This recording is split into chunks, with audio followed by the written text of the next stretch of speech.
আখ্যায়িকা সারণী চ্যানেলে আপনাদের সকলকে আরো একবার স্বাগত।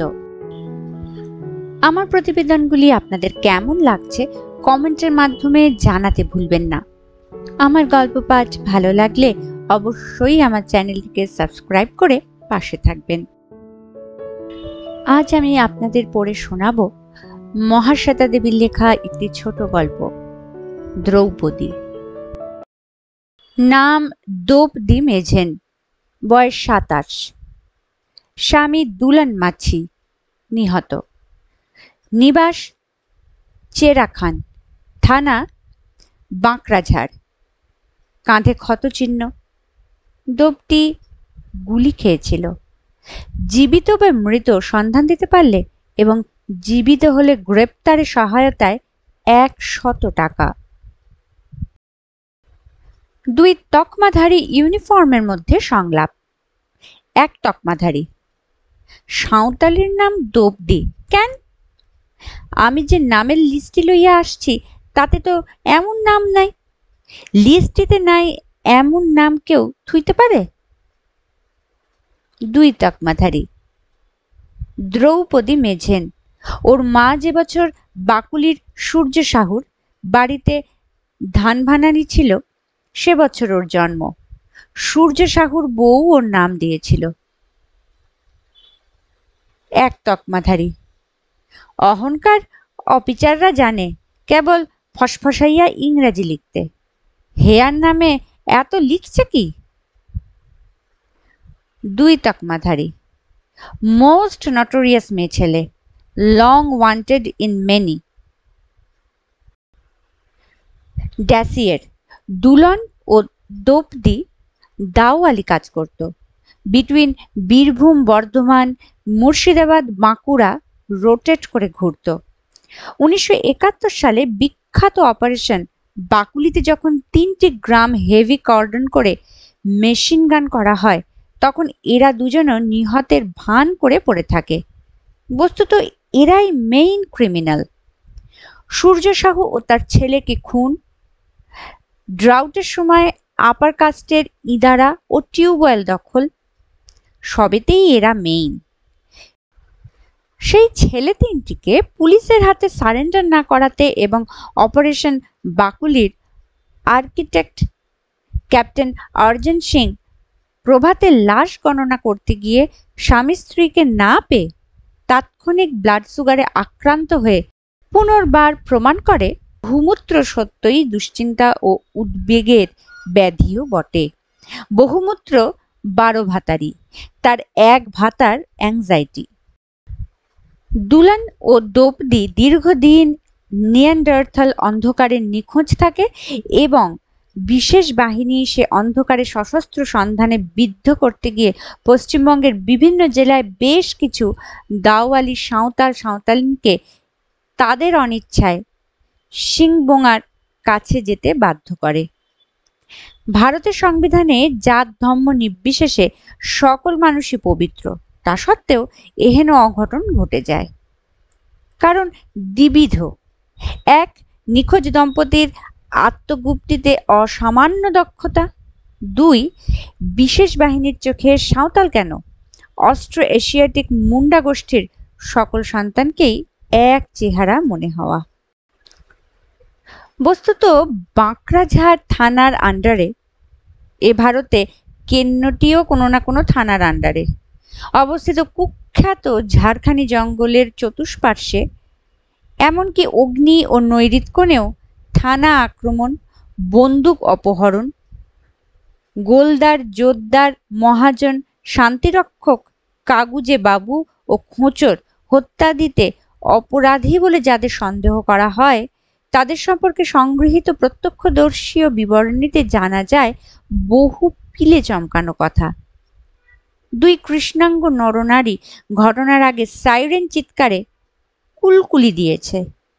কতকগুলি অসভ্য সাঁওতালিদের কাছে দুর্বোধ্য ভাষায় তারা নিহতদের ঘিরে উল্লাস সঙ্গীত গেয়েছে, যথা সামারে হিজুলে নাকো মোর গায়ে কোপে এবং হেন্দ্রে রামব্রা কেচে কেচে, পুন্ডি রামব্রা কেচে কেচে। এতে নিঃসংশয়ে প্রমাণ হয় এরাই ক্যাপ্টেন অর্জুন সিং এর বহুমূত্রের কারণ। প্রশাসনিক কার্যরীতি সাংখ্যের পুরুষ বা মাকড়া দর্শকের চোখে অ্যান্তোনিওর আগেকার ফিল্মের মতো দুর্বোধ্য বলে প্রশাসন পুনর্বার অর্জুন সিংকে অপারেশন ফরেস্ট ঝাড়খণ্ডে পাঠায় এবং বুদ্ধিবৃত্তি দপ্তরের কাছে উক্ত কুলকুলে ও নৃত্যশীল দম্পতি যে পলাতক লাশ দেয় তা জেনে অর্জুন সিং কিছুক্ষণ জম্বি অবস্থায় প্রাপ্ত হয় এবং কৃষ্ণাঙ্গ মানুষে তার এমন অহেতুক ভীতি জন্মায় যে নেংটি পড়া কালো মানুষ দেখলেই সে জানলেলি বলে অবসন্ন হয়ে ঘন ঘন জল ফেরায় ও জল খায়। কি ইউনিফর্ম, কি গ্রন্থ সাহেব, কেউই তাকে এই অবসাদ থেকে উদ্ধার করতে পারে না। তারপর প্রিম্যাচিওর ফোর্সড রিটায়ারমেন্টের জুজু দেখিয়ে তবে তাকে বাঙালি প্রৌঢ় সমর ও বামপন্থী উগ্র রাজনীতি স্পেশালিস্ট সেনানায়কের টেবিলে হাজির করা যায়। সেনানায়ক প্রতিপক্ষের কাণ্ডবাণ্ড ও এলেমের দৌড় প্রতিপক্ষের চেয়েও ভালো জানেন, তাই তিনি অর্জুন সিংকে প্রথমে শিখ জাতির সমর প্রতিভা সম্পর্কে স্তুতি জানান, পরে বুঝিয়ে দেন শুধু কি প্রতিপক্ষের বেলায় বন্দুকের নল ক্ষমতার উৎস? অর্জুন সিং এর ক্ষমতাও তো বন্দুকের মেল অর্গান থেকে বেরোয়। হাতে বন্দুক না থাকলে এ যুগে পঞ্চ ক অব্দি বিকল ও ব্যর্থ। এ সকল বক্তিমে তিনি অন্যদের কাছেও করেন। ফলে যুদ্ধমান বাহিনীর মনে পুনর্বার আর্মি হ্যান্ডবুক কেতাবে আস্থা ফেরে। কেতাবটি সাধারণের জন্য লয়ক। তাতে লেখা আছে আদিম অস্ত্রাদি নিয়ে গেরিলা পদ্ধতিতে যুদ্ধ সবচেয়ে ঘৃণ্য ও নিন্দার্হ। উক্ত পদ্ধতির যোদ্ধাদের দর্শনমাত্র নিধন হল সেনা মাত্রের পবিত্র কর্তব্য। দ্রৌপদী ও দুলনা উক্ত যোদ্ধাদের ক্যাটাগরিতেই পড়ে, কেননা তারাও টাঙ্গি, হেঁসো, তীর, ধনুক ইত্যাদি নিয়ে নিধন কার্য চালায়। বস্তুত তাদের আক্ষেপী ক্ষমতা বাবুদের চেয়ে বেশি। সকল বাবুর চেম্বার স্ফোটনে বিশারদ হয় না, তারা ভাবে বন্দুক ধরলেই ক্ষমতা আপসে বেরোবে। কিন্তু দুলনা ও দ্রৌপদী নিরক্ষর বলে অস্ত্র অভ্যাস করেছে জন্ম পরম্পরায়। এখানে বলে রাখা প্রয়োজন, এই সেনানায়ককে প্রতিপক্ষ তুচ্ছ মনে করে বটে, কিন্তু এর সামান্য মানুষ নয়। ইনি প্র্যাকটিসে যাই করুন, থিওরিতে প্রতিপক্ষের আদর্শকে শ্রদ্ধা করেন। এই জন্য শ্রদ্ধা করেন যে ও কিচ্ছু নয়, চ্যাংড়ারা বন্ধু রাখলেও মনোভাব নিয়ে এগোলে ওদের বোঝা যাবে না ও বিনাশ করা যাবে না। In order to destroy enemy become one, তাই তিনি ওদের একজন থিওরিতে হয়ে ওদেরকে বোঝেন এবং ভবিষ্যতে এ নিয়ে লেখালেখির বাসনা রাখেন। তখন সেই লেখায় বাবুদের ডিমলিশ করে দাওয়ালিদের বক্তব্যটিকে হাইলাইট করবেন, এও তিনি ঠিক করে রেখেছেন। তার মনের এ সকল প্রসেসকে আপাত জটিল মনে হতে পারে, কিন্তু আসলে তিনি খুবই সরল এবং কাউঠার মাংস খেয়ে তাঁর সেজ ঠাকুরদার মতোই তিনিও আনন্দ পান। আসলে তিনি জানেন প্রাচীন গণনাট্য গীতির মতো করবটে বদল হোগা জামানা, এবং সকল জামানাতেই তাঁর সসম্মানের টেকার মতো টিকিটপত্র চাই। দরকার হলে ভবিষ্যৎকে তিনি দেখিয়ে দেবেন তিনি ব্যাপারটি কত ঠিক পার্সপেক্টিভে বুঝেছিলেন। আজ যা যা করছেন তা ভবিষ্যতের মানুষ ভুলে যাবে এবং তাতে তাঁর তিলেক সন্দেহ নেই। এবং জামানা হতে জামানায় সবার রঙে রং মেশাতে পারলে তিনি সংশ্লিষ্ট জামানার প্রতিনিধি হতে পারবেন, এও তিনি জানেন। আজকে অ্যাপ্রিহেনশন অ্যান্ড এলিমিনেশন করে তিনি তরুণদের নিকেশ করছেন বটে, কিন্তু মানুষ রক্তের স্মৃতি ও শিক্ষা অচিরে ভুলবে, এও তিনি জানেন। এবং একই সঙ্গে তিনিও শেক্সপিয়ারের মতো তরুণদের হাতে পৃথিবীর লেগেসি তুলে দেওয়াতে বিশ্বাসী। তিনিও প্রসপেরো। যা হোক, এরপর জানা যায় বহু যুবক যুবতী ব্যাচ বাই ব্যাচ জিপ গাড়ি আরোহণে থানার পর থানা হানা দিয়ে অঞ্চলটিকে যুগপৎ সন্ত্রস্ত ও উল্লসিত করে ঝাড়খানির জঙ্গলে বিলীন হয়। যেহেতু বাকুলি থেকে নিখোঁজ হবার পর থেকে দ্রৌপদী ও দুলনা প্রায় সকল যোদ্ধার ঘরে কাজ করেছে, সেহেতু তারা হন্তব্যদের বিষয়ে হন্তাদেরকে টপাটপ খবর দেয় এবং সগর্বে ঘোষণা করে তারাও সেনানী, র্যাঙ্ক অ্যান্ড ফাইল। অবশেষে দুর্ভেদ্য ঝাড়খানি জঙ্গল সেনানী দিয়ে চক্রবুদ্ধে বেড়ে ফেলা হয়। আর্মি ভেতরে ঢোকে ও রণভূমি চিরে চিরে পলাতকদের খোঁজে। একই সঙ্গে কার্টোগ্রাফার বনের ম্যাপ আঁকতে থাকেন এবং সেনারা জলপানের অবলম্বন ঝর্ণা ও কুণ্ডিগুলি পাহারা দেয় আড়ালে থেকে। আজও দিচ্ছে, আজও খুঁজছে। তেমনি এক তল্লাশকালে সেনাদের খোঁজিয়াল দুঃখীরাম ঘরারি দেখতে পায় চ্যাটালো পাথরে উপুর হয়ে শুয়ে এক সাঁওতাল যুবক মুখ ডুবিয়ে জল খাচ্ছে। সে অবস্থায় তাকে গুলিবিদ্ধ করা হয় ও .303 আঘাতে ছিটকে পড়ে যেতে যেতে সে দু হাত ছড়িয়ে ভীষণ গর্জনে মহ বলে সফেন রক্ত উদ্গীরণ করে নিশ্চল হয়। পরে বোঝা যায় সেই কুখ্যাত দুলান মাঝি। এই মহ শব্দটির মানে কি? এটি কি আদিবাসী ভাষায় উগ্রপন্থী স্লোগান? এর মানে কি তা ভেবে শান্তিরক্ষক দপ্তর বহু চিন্তা করেও হালে পানি পান না। আদিবাসী বিশেষজ্ঞ দুই মক্কেলকে কলকাতা থেকে উড়িয়ে আনা হয় এবং তাঁরা হফম্যান, জেফার, গোল্ডেন পামার প্রমুখ মহাশয়দের রচিত অভিধান নিয়ে গলদঘর্ম হতে থাকেন। অবশেষে সর্বজ্ঞ সেনানায়ক চমরুকে ডাকেন।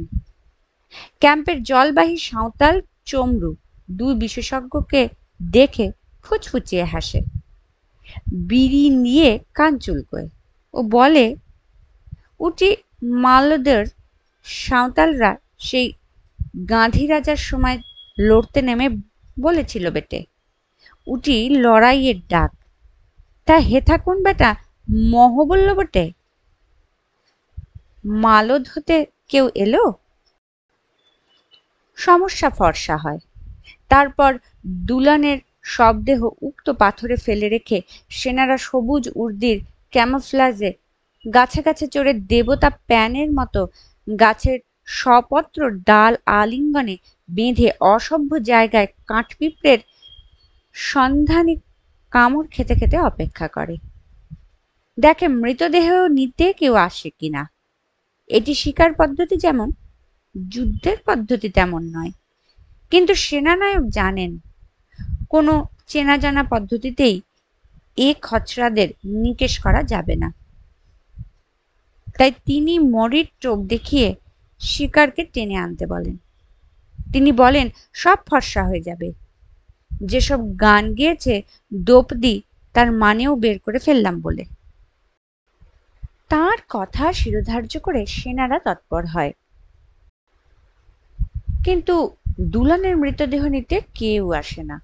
উপরন্তু রাতের আঁধারে খচর মেচর শুনে সেনারা গুলি ছুঁড়ে নেমে এসে দেখে তারা শুকনো পাতার বিছানায় সঙ্গমরত সজারু দম্পতিকে মেরেছে।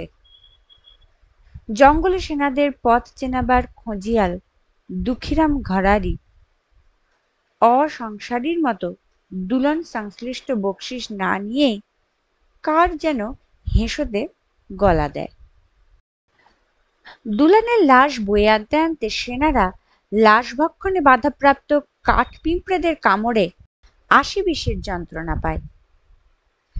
লাশ নিতে কই নেই আয়া শুনে সেনানায়ক পেপার ব্যাকের অ্যান্টিফাসিস ডেপুটি কেতাবটি চাপড়ে হোয়াট বলে চেঁচিয়ে ওঠেন এবং তখনই একজন আদিবাসী বিশেষজ্ঞ আর্কিমিডিসের মতো ন্যাংটো ও শুভ্র আনন্দে ছুটে এসে বলে ওঠেন, স্যার ওই হেনরি রামব্রা কথাগুলোর মানে বের করে ফেলেছি, ওগুলো মুন্ডারি ল্যাঙ্গুয়েজ। অতএব দ্রৌপদীর খোঁজ চলতে থাকে। ঝাড়খালি জঙ্গল বেল্টে অপারেশন চলছে চলছে চলবে। ওটি প্রশাসনের নিতম্বে দুষ্ট ফোড়া, সিদ্ধ মলমে সারবার নয়, তোকমারিতে ফাটবার নয়।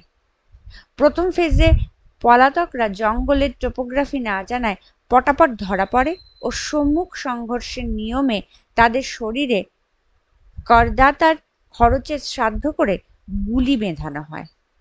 সম্মুখ সংঘর্ষের নিয়মে তাদের শরীরে চক্ষুগোলক, পৌষ্টিক নালী, পাকস্থলী, হৃৎপিণ্ড, জননস্থান প্রভৃতি শেয়াল, শকুন, হায়েনা, বনবিড়াল, পিঁপড়ে ও কৃমির খাদ্য হয় এবং নির্মাংস শুভ্র কঙ্কাল নিয়ে ডোমরা সানন্দে বেচতে যায়।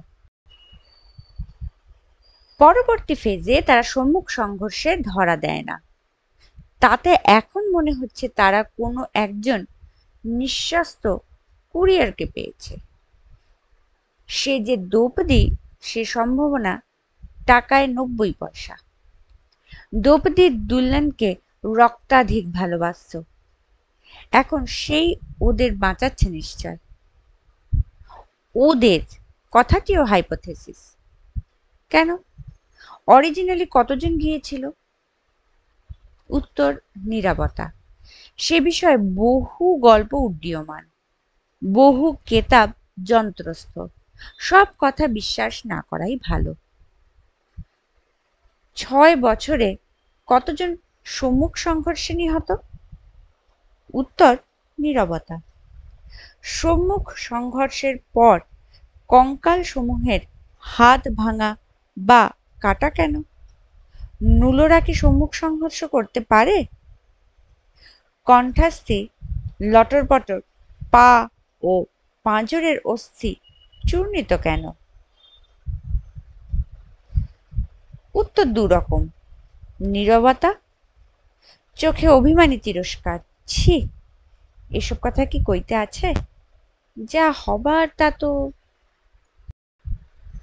এখন কতজন জঙ্গলে আছে? উত্তর নীরবতা। তারা কি এক লিজিয়ন? তাদের কারণে করদাতাদের খরচে একটি বড় বাহিনী হামে হাল ওই জঙ্গলের বন্য পরিবেশে মোতায়েন রাখা কি জাস্টিফাইড? উত্তর অবজেকশন। বন্য পরিবেশ কথাটি ঠিক নয়। মোতায়েন বাহিনী, সুষম খাদ্য, চিকিৎসা ব্যবস্থা, যথা ধর্মমতে অনুষ্ঠানের সুবিধা, বিবিধ ভারতীয় সোনা ও ইয়ে হ্যায় জিন্দেগি ফিল্মের সঞ্জীব কুমার ও ভগবান শ্রীকৃষ্ণকে মুখোমুখি দেখার সুযোগ সুবিধা পেয়ে থাকে। না, পরিবেশ বন্য নয়। কতজন আছে? উত্তর নীরবতা। কতজন আছে? অ্যাটল কেউ আছে কি? উত্তর দীর্ঘ। যথা ওয়েল, অ্যাকশন হচ্ছে। মহাজন জোদ্দার, গোলদার, শুঁড়ি, বেশ্যালয়ের বেনামি মালিক, অতীতের খোঁচর, এরা আজও সন্ত্রস্ত। নিরন্ন নেংটারা আজও উদ্ধত ও অনমনীয়। দাওয়ালরা কোনো কোনো পকেটে বেটার ওয়েজ পাচ্ছে। পলাতকদের প্রতি সহানুভূতিশীল গ্রামগুলি আজও নীরব ও বিদ্বেষী। এইসব ঘটনাবলী থেকে মনে করার কারণ আছে। এ ছবিতে দ্রৌপদী মেঝেন কোথায় বসে? সে নিশ্চয় পলাতকদের সঙ্গে সামিল আছে। ভয়ের কথা অন্যত্র। যারা আছে তারা দীর্ঘদিন জঙ্গলের আদিম জগতে আছে, সাহচর্য করছে দরিদ্র দাওয়াল ও আদিবাসীদের সঙ্গে। এই সাহচর্যের ফলে তারা নিশ্চয়ই কেতাবি শিক্ষা ভুলে মেরে দিয়েছে। যে মাটিতে থাকছে তার সঙ্গে হয়তো কেতাবি শিক্ষা ওরিয়েন্টেশন করে নতুন করে সংগ্রাম পদ্ধতি ও বাঁচবার নিয়ম শিখছে। বাইরের কেতাবি শিক্ষা ও অন্তরের উদ্যম এইমাত্র যাদের সম্বল, তাদের গুলি করে নিকেশ করা চলে। হাতে কলমে কাজ করছে যারা, তারা অত সহজে নিকেশ হবার নয়। অতএব অপারেশন ঝাড়খানি ফরেস্ট থামতে পারে না, কারণ আর্মি হ্যান্ডবুকের সাবধান বাণী। দ্বিতীয় পর্ব। দ্রৌপদী মেঝেনকে ধর, সে ওদের ধরিয়ে দেবে। দ্রৌপদী পেট কাপড়ে ভাত বেঁধে নিয়ে আস্তে আস্তে চলছিল। মশাই টুডুর বউ ভাত রেঁধে দিয়েছে, মাঝে মাঝে দেয়। ভাত জুড়োলে দোপদি পেট কাপড়ে ভাত বাঁধে ও ধীরে ধীরে চলে। চলতে চলতে ও মাথার চুলে আঙুল চালিয়ে ডাঙর বের করে মারছিল। একটু কেরোসিন পেলে মাথায় ঘষে দিলে উকুন নিকেশ হয়, তারপর সোডা দিয়ে মাথা ধুয়ে ফেলা যায়। কিন্তু হারামিরা ঝর্ণার বাঁকে বাঁকে ক্ষেপ মারে, জলে কেরোসিনের বাস পেলে ওরা গন্ধে গন্ধে চলে আসবে। দোপদি দোপদি সাড়া দিল না। স নামে ডাকলে কখনোই সাড়া দেয় না। ওর নামে বকশিস ঘোষণার কাগজটা আজই পঞ্চায়েত অফিসে দেখে এসেছে। মশাই টুডুর বউ বলছিল, ও কি দেখিস, কোথাকারকে দোপদি মেঝেন, তারে ধরা করালে টাকা। কত টাকা? 200। হাই গ। বেরিয়ে এসে মোসাহেবের বউ বলল, এবার সাজ সাজেন খুব, সব নতুন পুলুস। হ্যাঁ, তুই আসিস না আর। কেনে? মশাইয়ের বউ চোখ নামিয়ে বলল, টুডু বলে শ্রী সাহেবটা আবার এসেছে, তোরে ধরলে গাঁ বসত আবার জ্বালাই দিবে। হ্যাঁ, আর দুঃখীরামের কথাটো সাহেব জেনেছে। সময় আর বধুনা হারামি করল। তারা কোথা? ট্রেন চেপে পালালো। দোপদি কি ভেবে নিল, তারপর বলল, ঘর যা, কি হবে জানি না, মোরে ধরলে তুরা মোরে চিনবি না। তুই পালাতে পারিস না? না, কতবার পালাবো বল, ধরলে বা কি করবে বল, কাউন্টার করে দিবে। দেখ। মশাইয়ের বউ বলল, মোদের আর কোথা যাবার নাই। দোপদি আসতে বলল, কারো নাম বলবো না। দোপদি জানে, এতদিনে শুনে শুনে শিখেছে কেমন করে নির্যাতনের সঙ্গে মোকাবিলা করা যায়। যদি নির্যাতনে নির্যাতনে শরীর ও মন ভেঙে পড়ে, তখন দোপদি নিজের জিভ দাঁতে কেটে ফেলবে। সেই ছেলেটা কেটে ফেলেছিল নিজের জিভ, তাকে কাউন্টার করে দিল। কাউন্টার করে দিলে তোমার হাত থাকে পিছনে বাঁধা, শরীরের প্রতিটি হাড় থাকে চূর্ণ, যৌনাঙ্গে ভীষণ ক্ষত। Killed by police in an encounter. Unknown male. Age 22. এই সব ভাবতে ভাবতে পথ চলতে চলতে দোপদি শুনল কে তাকে ডাকছে। দোপদি। সাড়া দিল না ও। স নামে ডাকলে ও সাড়া দেয় না। এখানে ওর নাম উপি মেঝেন। কিন্তু কে ডাকে? ওর মনে নিরন্তর সন্দেহের কাঁটা গুটিয়ে থাকে। দোপদি শুনে সন্দেহের ধারালো কাঁটা সজারুর কাঁটার মতো দাঁড়িয়ে পড়ল। হাঁটতে হাঁটতে ও মনে মনে চেনা মুখের ফিল্ম রোল খুঁড়ে চলল। কে? সোমরা নয়, সোমরা পলাতক। সময় আর বধুনা পলাতক অন্য কারণে। গোলক নয়, সে বাকুলিতে আছে। এ বাকুলির কেউ? বাকুলি ছেলে বেরোবার পর থেকে তার ও দুলনার নাম হয়েছিল উপি মেঝেন, মাতং মাঝি। এখানে এক মশাই আর তার বউ ছাড়া আসল নাম কেউ জানে না। বাবু ছেলেদের জন্য আগেকার ব্যাচের সবাই জানতো না। সে সময়টা বড় গোলমেলে। দোপদির ভাবতে গেলে গোলমাল লাগে।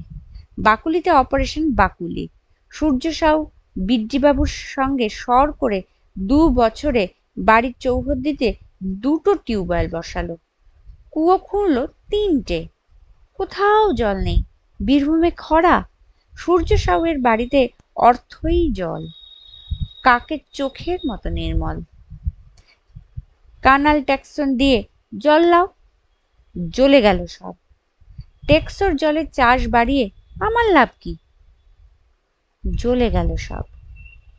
যাও যাও, তোমাদের পঞ্চায়েতি বদমাইশি আমি মানি না। জল নিয়ে চাষ বাড়াবো, আধা ধান আধি আর লিবে। উনো ধানের সবাই বস, তখন ধান বাড়ি লাও, টাকা দাও। যা, তোদের তরে ভালো কাজ করে আমার শিক্ষা হয়েছে। কি ভালো কাজ করলা তুমি? জল দি নাই গ্রামকে, ভগুনাল বিয়াই দিস। তোরা জল পাস না? না, ডোম চাঁড়াল জল পায় না। এই কথা থেকে ঝগড়া। খরায় মানুষের ধৈর্য সহ্য সহজে জলে। গ্রামের সতীশ যুগল সেই বাবু ছেলেটা, বুঝি রানা তার নাম, তারা বলল জোতদার মহাজন কিছু দিবে না, খতম কর। সূর্য সাউয়ের বাড়ি রাতে ঘেরাও। সূর্য সাউ বন্দুক বের করেছিল। গরুর দড়িতে পাঁচমোড়া বাঁধা সূর্য, চোখের ডিম সাদাটে, ঘুরছে, কাপড় নষ্ট হচ্ছিল। দুলনা বলেছিল, আমি আগে কোপ দিব। আমার বাপের বাপ ধান বাড়ি নিছিয়েছিল, সে ধান শুদ্ধে আজও বিগাড়ি দিই। দোবটি বলেছিল, মোর পানের চেয়ে লাল গড়া তো মুখে, ওর চোখ আমি উপড়াবো। সূর্য সাউ তারপর সিউড়ি থেকে telegraph message, special train, army jeep Bakuli অবধি আসেনি। March March March. নাল পড়া বুটের নিচে কাঁকড়ের ক্রাচ ক্রাঞ্চ ক্রাঞ্চ। Cordon up. মাইকে আদেশ, যুগল মণ্ডল, সতীশ মণ্ডল, Rana অ্যালায়েস, Prabir অ্যালায়েস, Dipak Dulna, Majhi, Draupadi Mejhen, surrender surrender. No, surrender surrender. Mow mow mow down the village. খটাখট খটাখট বাতাসে কর্ডাইট। রাউন্ড দি ক্লক খটখট। Flame thrower. বাকুলি জ্বলছে। More men and women, children, fire fire. Close canal approach. Over over over by nightfall. Draupadi আর দোলনা বুকে হেঁটে পালিয়েছিল। বাকুলির পর পলতাকুড়িতে ওরা পৌঁছতে পারতো না। ভূপতি আর তপা নিয়ে যায়। তারপর ঠিক হয় দ্রৌপদী ও দুলনা ঝাড়খানি বেল্টের আশেপাশে কাজ করবে। দুলনা দ্রৌপদীকে বুঝিয়েছিল, এই ভালো রে, এতে আমাদের ঘর সংসার ছেলে মেয়ে হবে না। কে বলতে পারে একদিন জোতদার মহাজন পুলিশ সব নিশ্চিহ্ন হবে না। কিন্তু আজকে ওকে পেছন থেকে কে ডাকলো? দ্রৌপদী হাঁটতে থাকলো।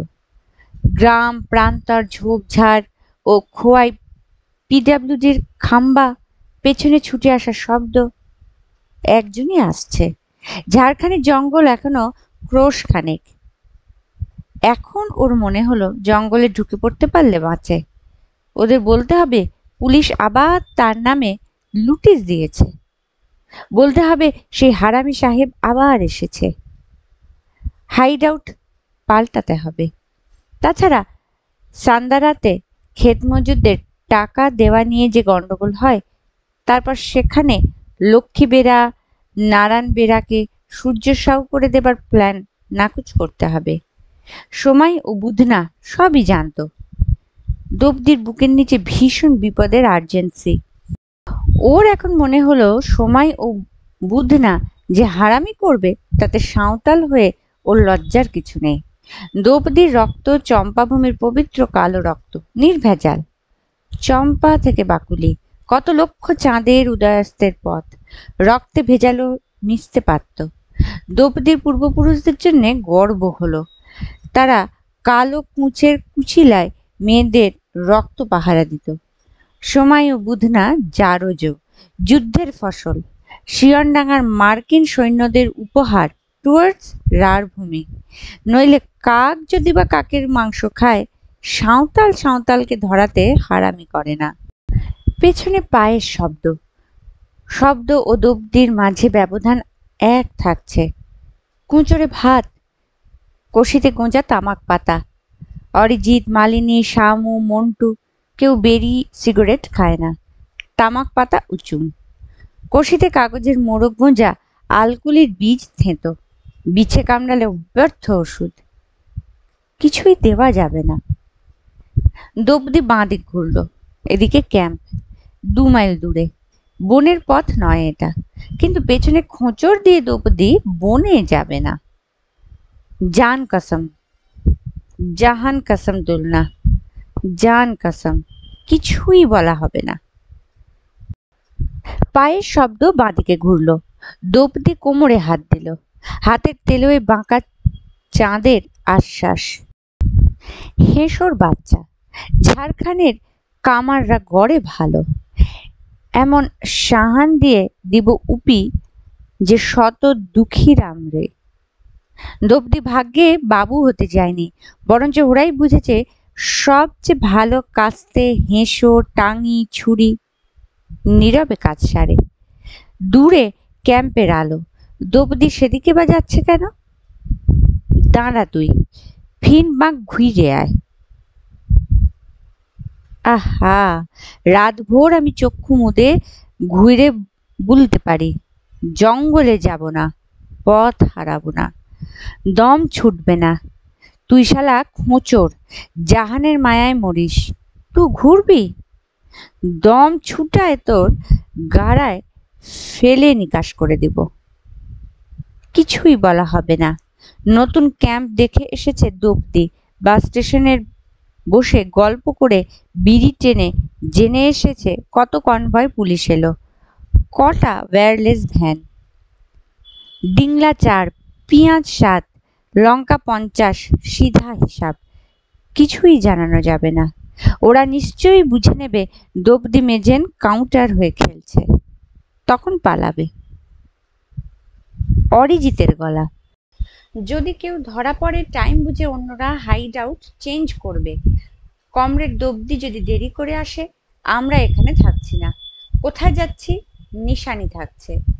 কোনো কমরেড নিজের জন্য অন্যদের ডেস্ট্রয়েড হতে দেবে না। অরিজিতের গলা।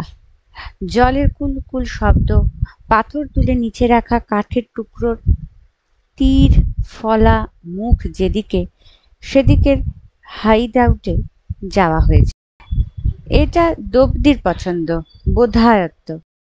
দুলনা মরে গেল, কারুকে মেরে মরেনি বাবা। প্রথম থেকে এসব মাথায় জড়ায়নি বলে এ ওর জন্যে হামলাতে গিয়ে কাউন্টার হতিস। এখন অনেক নির্মম নিয়ম, সহজ ও বদ্ধ। দব্দি ফিরল, ভালো। ফিরল না ব্যাড। Change hideout. নিশানি এমন হবে অপোজিশন দেখতে পাবে না, দেখলে বুঝবে না। পেছনে পায়ের শব্দ। দব্দি আবার ঘুরল। সেই 3.5 মাইল বিস্তীর্ণ ডাঙা ও খোয়াই জঙ্গলে ঢোকার প্রকৃষ্ট পথ। দব্দি সে পথ পেছনে রেখে এসেছে। সামনে খানিকটা সমতল, তারপর আবার খোয়াই। এত উঁচু নিচুতে কখনো আর্মি ক্যাম্প ফেলেনি। এদিকটা নির্জন, ভুলভুলাইয়া, বাঘা গুলগুলি, ইঁটা বেটে, সকল ঢিবার মতো দেখতে। ঠিক আছে, দব্দি ফেউটাকে শ্মশানে নিয়ে তুলবে। সারান্দার পতিত পাবনকে তো শ্মশানকালীন নামে বলি দেওয়া হয়েছিল। অ্যাপ্রিহেন্ড। ঢিরাগুলির একটা উঠে দাঁড়ালো, আরেকটা। প্রৌঢ় সেনানায়ক যুগপৎ আনন্দিত ও নিরাশ। If you want to destroy the enemy, become one. তিনি তা হয়েছিলেন। 6 বছর আগেও তিনি ওদের প্রতিটি মুভ অ্যান্টিসিপেট করতে পারতেন, এখনো পারছেন। আনন্দ। সাহিত্যের সঙ্গে যোগ রাখার ফলে কার্স ব্লাড পড়ে তিনি তার চিন্তা ও কাজের সমর্থন রেখেছেন। দব্দি তাকে ধাপ্পা দিতে পারল না। দুঃখ ও নিরাশা, কারণ দ্বিবিধ। 6 বছর আগে মস্তিষ্ক কোষে সংগৃহীত পরিসংখ্যানের ভিত্তিতে লেখা তার প্রবন্ধ বেরিয়েছে। তিনি প্রমাণ রেখেছেন তিনি এ সংগ্রামের সমর্থক। দাওয়ালিদের পরিপ্রেক্ষিতে দব্দি দাওয়ালি, veteran fighter, search and destroy, Draupadi Mejhen apprehended হতে চলেছে, ডেস্ট্রয়েড হবে। দুঃখ। হল্ট! দ্রৌপদী থমকে দাঁড়ালো, পেছনের পদশব্দ ঘুরে সামনে এসে দাঁড়ালো। দ্রৌপদীর বুকের নিচে কানালের বাঁধ ভাঙল। সর্বনাশ! সূর্য সাহুর ভাই রতানী সাহু সামনে ডিবা দুটি এগোলো। সময় ও বোধ না, ওরা ট্রেনে পালায়নি। অরিজিতের গলা, যখন জিতছ তা যেমন জানবে, যখন হারলে তা মানবে এবং পরের স্টেজ থেকে কাজ করবে। দ্রৌপদী এখন দুহাত ছাড়িয়ে আকাশ পানে মুখ তুলে জঙ্গলের দিকে ঘুরে গিয়ে সর্বসত্তার শক্তি দিয়ে কুলকুলি দিল। একবার, দুবার, তিনবার। তৃতীয় কুলকুলিতে ঝাড়খানি জঙ্গলের আঁচলের গাছে পাখিগুলো রাতের ঘুম ভেঙে ডানা ঝাপটে ডেকে উঠল। কুলকুলির প্রতিধ্বনি বহুদূর যায়। তৃতীয় পর্ব। সন্ধ্যা 6:57 দ্রৌপদী মেজেন অ্যাপ্রিহেন্ডেড হয়। ওকে নিয়ে ক্যাম্প পর্যন্ত পৌঁছতে লাগে 1 ঘন্টা। ঠিক 1 ঘন্টা জেরা চলে। কেউই তার গায়ে হাত দেয় না এবং তাকে ক্যাম্বিসের টুলে বসতে দেওয়া হয়। 8:57 সেনানায়কের ডিনার টাইম হয় এবং ওকে বানিয়ে নিয়ে এসো, ডু দি নিডফুল বলে তিনি অন্তর্ধান করেন। তারপর এক নিযুত চাঁদ কেটে যায়। এক নিযুত চান্দ্রবৎসর লক্ষ আলোকবর্ষ পরে দ্রৌপদী চোখ খুলে কি বিস্ময়! আকাশ ও চাঁদকেই দেখে। ক্রমে ওর মস্তিষ্ক থেকে রক্তাভ আলপিনের মাথা সরে সরে যায়। নড়তে গিয়ে ও বোঝে এখনো ওর 2 হাত 2 খুঁটোয় এবং 2 পা 2 খুঁটোয় বাঁধা। কোমরের নিচে চটচটে কি যেন, ওরই রক্ত। শুধু মুখের ভেতরে কাপড় নেই। ভীষণ তেষ্টা। জল বলে ওঠে। সেই ভয়ে ও দাঁতে নিচের ঠোঁট চাপে। বুঝতে পারে জনিদারের রক্তস্রাব। কতজন ওকে বানিয়ে নিতে এসেছিল। ওকে লজ্জা দিয়ে চোখের কোল থেকে জল গড়ায়। ঘোলাটে চাঁদের আলোয় বিবর্ণ চোখ নিচের দিকে নামাতে নিজের স্তন দুটি চোখে পড়ে এবং ও বোঝে, হ্যাঁ, ওকে ঠিক মতো বানানো হয়েছে। এবার ওকে সেনানায়কের পছন্দ হবে। কতজন? 4, 5, 6, 7। তারপর দ্রৌপদীর হুঁশ ছিল না। পাশে চোখ ফিরিয়ে ও সাদা কি যেন দেখে। ওরই কাপড়, আর কিছু দেখে না। সহসা দৈব কৃপা আশা করে ও। সম্ভবত ওকে ফেলে গেছে ওরা, শেয়াল ছিঁড়ে খাবে বলে। কিন্তু ওর কানে আসে পায়ের ঘষ্টানি। ঘাড় ঘোরায় ও বেয়নেটে ভর দিয়ে দাঁড়ানো শান্তি ওকে দেখে ও হাসে। চোখ বোঝে দ্রৌপদী। অপেক্ষা করতে হয় না বেশিক্ষণ। আবার বানিয়ে নেবার প্রক্রিয়া শুরু হয়। চলতে থাকে। চাঁদ কিছু জ্যোৎস্না বমি করে ঘুমোতে যায়। থাকে শুধু অন্ধকার। একটি বাধ্য হয়ে পা ফাঁক করে চিতিয়ে থাকা নিশ্চল দেহ, তার উপর সক্রিয় মাংসের পিষ্টন ওঠে ও নামে, ওঠে ও নামে। তারপর সকাল হয়। তারপর দ্রৌপদী মেজেনকে তাঁবুতে আনা হয় ও খড়ের ওপর ফেলা হয়। গায়ের ওপর কাপড়টা ফেলে দেওয়া হয়। তারপর ব্রেকফাস্ট, কাগজ পাঠ, রেডিও মেসেজ। দ্রৌপদী মেজেন অ্যাপ্রিহেন্ডেড। খবর পাঠানো ইত্যাদি হয়ে গেলে দ্রৌপদী মেজেনকে নিয়ে আসার হুকুম যায়। কিন্তু এখন হঠাৎ গন্ডগোল শুরু হয়। চল বলতেই উঠে বসে দ্রৌপদী ও জিজ্ঞাসা করে, কোথাক যেতে বলছিস? বড় সাহেবের তাঁবুতে। তাঁবু কোথাক? হুই। দ্রৌপদীর লাল চোখ ঘোঁচ করে অদূরে তাঁবু দেখে, বলে চল, যেছি আমি। শান্ত্রী জলের ঘটি এগিয়ে দেয়। দ্রৌপদী উঠে দাঁড়ায়, জলের ঘটি মাটিতে ঢালি উপুর করে, কাপড়টি দাঁতে ধরে টেনে টেনে ছেড়ে। শান্ত্রী এবংবিধ আচরণ দেখে বাউরা হো গিয়া বলে ছুটে হুকুম আনতে যায়। সে নিয়ে যেতে পারে কয়েদিকে, কিন্তু কয়েদি দুর্বোধ্য আচরণ করলে কি করবে তা সে জানে না, তাই ওপরওয়ালাকে শুধোতে যায়। জেলে পাগলা ঘন্টি পড়ে যেমন ছুটোছুটি লেগে যায়, এবং সেনানায়ক বিস্মিত হয়ে বেরিয়ে এসে দেখেন সূর্যের প্রখর আলোয় উলঙ্গ দ্রৌপদী সোজা মাথায় হেঁটে তার দিকে আসছে। সন্ত্রস্ত সন্ত্রীরা তার কিছু তফাতে। এ কি বলতে গিয়ে তিনি থেমে যান। দ্রৌপদী তাঁর সামনে এসে দাঁড়ায়। এ কি, তিনি ধমকাতে যান। দ্রৌপদী আরো কাছে আসে, কোমরে হাত রেখে দাঁড়ায়, হাসে ও বলে, তোর সাধানের মানুষ দোব্দিমা জেন। বানিয়ে আনতে বলেছিলি, তা কেমন বানিয়েছি দেখবি না? কাপড় কই ওর, কাপড়? পড়ছে না স্যার, ছিঁড়ে ফেলেছে। দ্রৌপদীর কালো শরীর আরো কাছে আসে। দ্রৌপদী দুর্বোধ্য, সেনানায়কের কাছে একেবারে দুর্বোধ্য এক অদম্য হাসিতে কাঁপে। হাসতে গিয়ে ওর বিক্ষত ঠোঁট থেকে রক্ত ঝরে এবং সেই রক্ত হাতের চেটোতে মুছে ফেলে। দ্রৌপদী কুলকুলি দেবার মতো ভীষণ আকাশ ছেঁড়া তীক্ষ্ণ গলায় বলে, কাপড় কি হবে, কাপড়? কাপড় পরাবি কেমন করে, মরদ তু?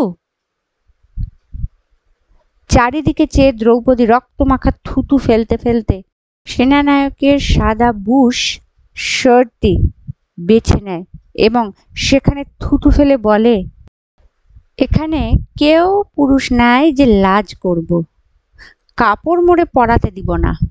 আর কি করবি, লে কাউন্টার কর, লে কাউন্টার কর। দ্রৌপদী দুই মর্দিত স্তনে সেনানায়ককে ঠেলতে থাকে এবং এই প্রথম সেনানায়ক নিরস্ত্র টার্গেটের সামনে দাঁড়াতে ভয় পান, ভীষণ ভয়।